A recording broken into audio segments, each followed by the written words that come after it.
1983లో 30 రూపాయలతో ప్రారంభించాడు. మీరు కూడా ఒక విషయం గుర్తుపెట్టుకోవాలి. ఎప్పుడైనా మనం అన్నం తింటా ఉంటే ఒకసారి తలుచుకుంటాం.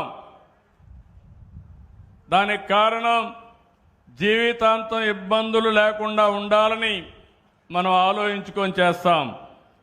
అలాంటిది ఈరోజు మీకు 6,000, 10,000, 4,000, 15,000 వస్తుందంటే ఒక్కసారి ఈ పింఛన్ ఇచ్చేవాళ్ళని కూడా మీరు తలుచుకుంటే ఇంకా ఎక్కువ పింఛన్ రావడమే కాకుండా మీ జీవితాల్లో వెలుగులు వస్తాయని మరొక్కసారి మీ అందరికీ విజ్ఞప్తి చేస్తున్నా.